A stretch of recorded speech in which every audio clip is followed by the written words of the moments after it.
அனைவருக்கும் வணக்கம். 6ஆம் வகுப்பு இயல் 2. இன்றைக்கி நம்ம என்னென்ன படிக்க போகிறோன்னா, சிலப்பதிகாரம் எழுதியவர் இளங்கோவடிகள், காணி நிலம் எழுதியவர் பாரதியார். இந்த 2 செய்யுளை பற்றி தான் இன்றைக்கி படிக்க போகிறோம்.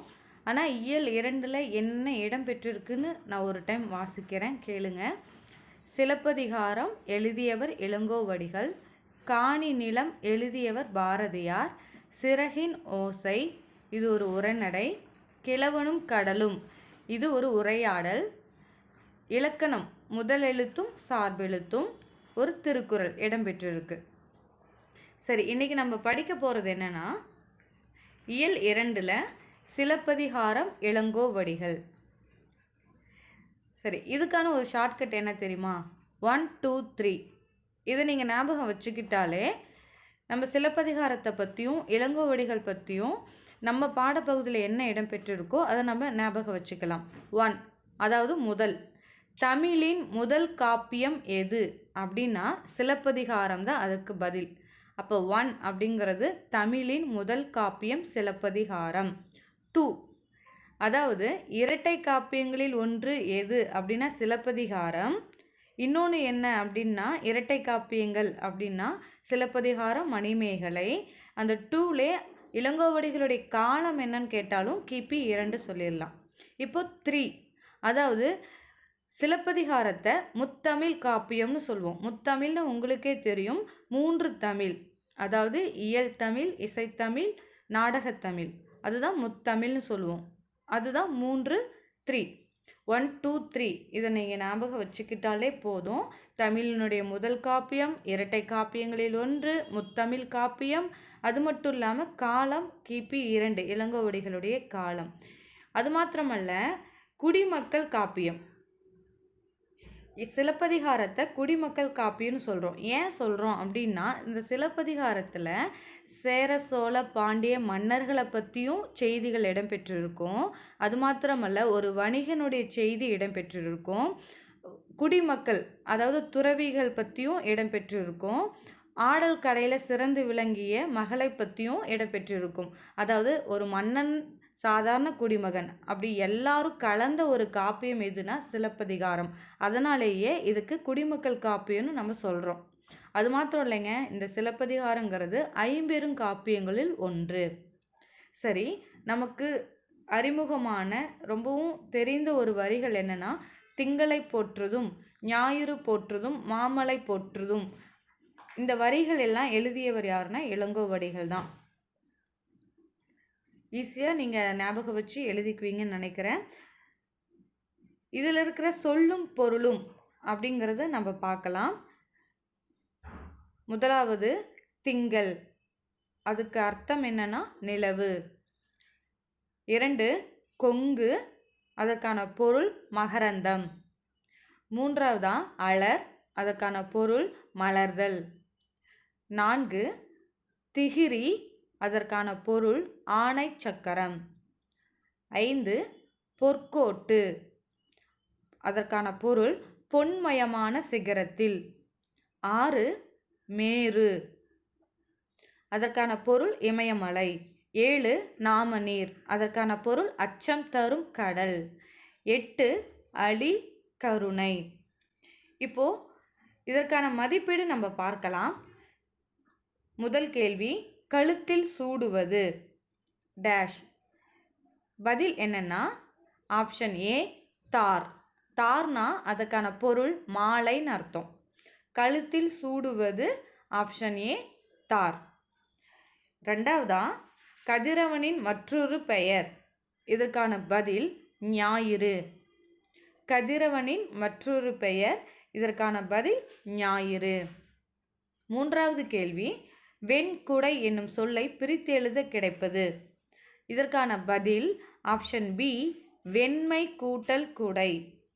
வெண்குடை என்னும் சொல்லை பிரித்து எழுத கிடைப்பது ஆப்ஷன் பி, வெண்மை கூட்டல் குடை.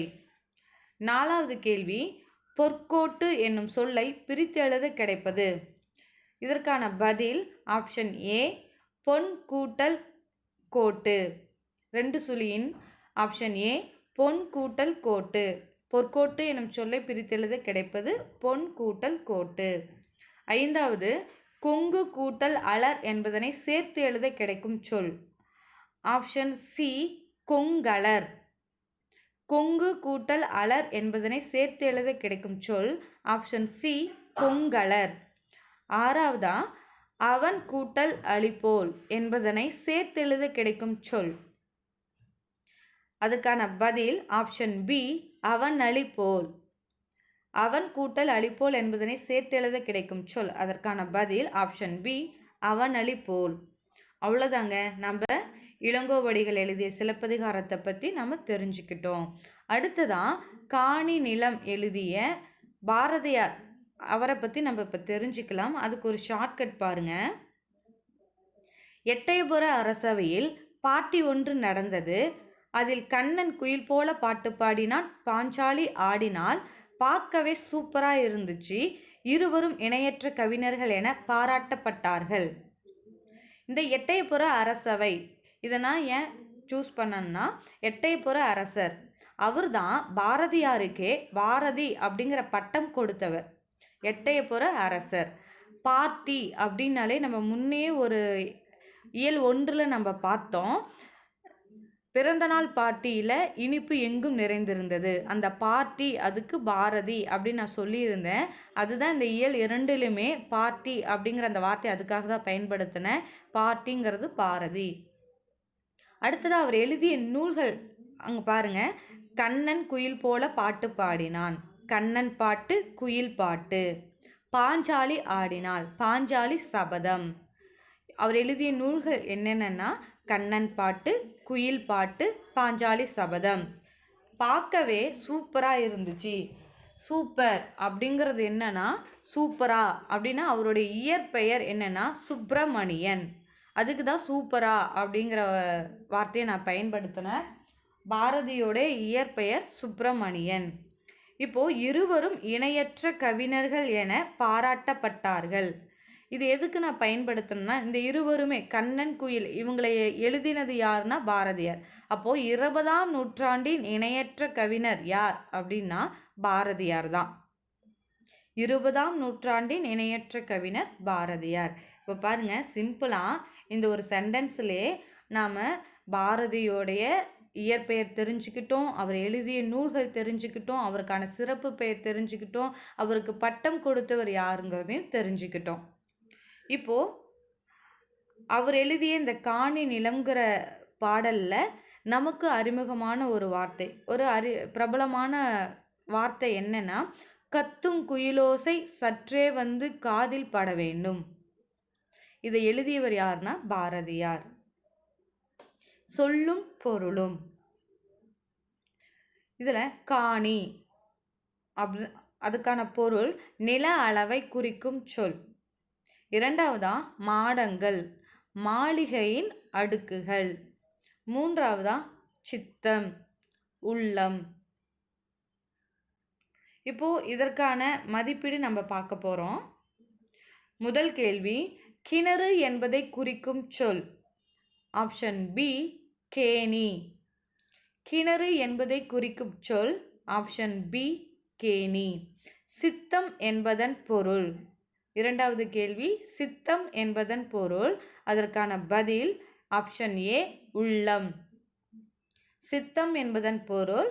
அதற்கான பதில் ஆப்ஷன் ஏ உள்ளம். மூன்றாவது கேள்வி, மாடங்கள் என்பதன் பொருள். மாளிகையின், நம்ம சொல்லும் பொருளில் படித்தோம் இல்லையா, மாடங்கள் என்பதன் பொருள் மாளிகையின். ஆப்ஷன் ஏ அடுக்குகள். இதுதான் அதற்கான பதில். மாடங்கள் என்பதன் பொருள் மாளிகையின் அடுக்குகள். Option A answer. நாலாவது கேள்வி, நன்மாடங்கள் என்னும் சொல்லை பிரித்து எழுத கிடைப்பது. ஆப்ஷன் சி நன்மை கூட்டல் மாடங்கள். நன்மாடங்கள் என்னும் சொல்லை பிரித்து எழுத கிடைப்பது பதில் ஆப்ஷன் சி நன்மை கூட்டல் மாடங்கள். நிலத்தின் இடையே என்னும் சொல்லை பிரித்து எழுத கிடைப்பது ஆப்ஷன் பி நிலத்தின் கூட்டல் இடையே. ஐந்தாவது கேள்வி, நிலத்தின் இடையே என்னும் சொல்லை பிரித்து எழுத கிடைப்பது ஆப்ஷன் பி நிலத்தின் கூட்டல் இடையே. 6வது கேள்வி, முத்து கூட்டல் சுடர் என்பதனை சேர்த்து எழுத கிடைக்கும் சொல். பதில் முத்துச்சுடர். ஆப்ஷன் டி இச்சு வரணும். முத்து கூட்டல் சுடர் என்பதனை சேர்த்து எழுத கிடைக்கும் சொல். ஆப்ஷன் டி முத்துச்சுடர். 7வது கேள்வி, நிலா கூட்டல் ஒளி என்பதனை சேர்த்து எழுத கிடைக்கும் சொல். ஆப்ஷன் சி நிலா ஒளி. 7வது கேள்வி, நிலா கூட்டல் ஒளி என்பதனை சேர்த்து எழுத கிடைக்கும் சொல். பதில் என்னன்னா ஆப்ஷன் சி நிலா ஒளி. அவ்வளோதாங்க, நாம் காணி நிலம் பாரதியார் முடிச்சிட்டோம். இப்போது உங்களுக்கு ஞாபகம் வரணுங்கிறதுக்காக நான் மறுபடியும் ஷார்ட்கட் சொல்கிறேன் பாருங்க. சிலப்பதிகாரம் இளங்கோவடிகள் எழுதினாரு. இதை நம்ம என்ன ஷார்ட்கட் உருவாக்கியிருக்கோம்னா 1 2 3. 1ங்கிறது முதல் காப்பியம், தமிழின் முதல் காப்பியம் சிலப்பதிகாரம். 2ங்கிறது இரட்டை காப்பியங்கள், இரட்டை காப்பியங்களில் 1 சிலப்பதிகாரம். காலம் கிபி 2. 3ங்கிறது முத்தமிழ் காப்பியம்னு இது அழைக்கப்படுகிறது. அடுத்ததான் நம்ம காணி நிலம் பாரதியார் எழுதியிருக்காரு இல்லையா, அதுக்கான ஷார்ட்கட் என்னன்னா, எட்டயபுர அரசவையில் பார்ட்டி ஒன்று நடந்தது. அதில் கண்ணன் குயில் போல பாட்டு பாடினான், பாஞ்சாலி ஆடினால், பார்க்கவே சூப்பராக இருந்துச்சு, இருவரும் இணையற்ற கவிஞர்கள் என பாராட்டப்பட்டார்கள். எட்டயபுர அரசவைங்கிறது எட்டயபுர அரசர் பாரதியாருக்கு பாரதிங்கிற பட்டம் கொடுத்தார். அவர் எழுதிய நூல்கள் கண்ணன் பாட்டு, குயில் பாட்டு, பாஞ்சாலி சபதம். பாரதியின் இயற்பெயர் சுப்பிரமணியன். 20ஆம் நூற்றாண்டின் இணையற்ற கவிஞர் என பாராட்டப்படுபவர் பாரதியார். அனைவருக்கும் நன்றி. இயல் 2ல் இருக்கிற உரைநடையும் இலக்கணமும் அடுத்த வகுப்பில் பார்க்கலாம். நன்றி.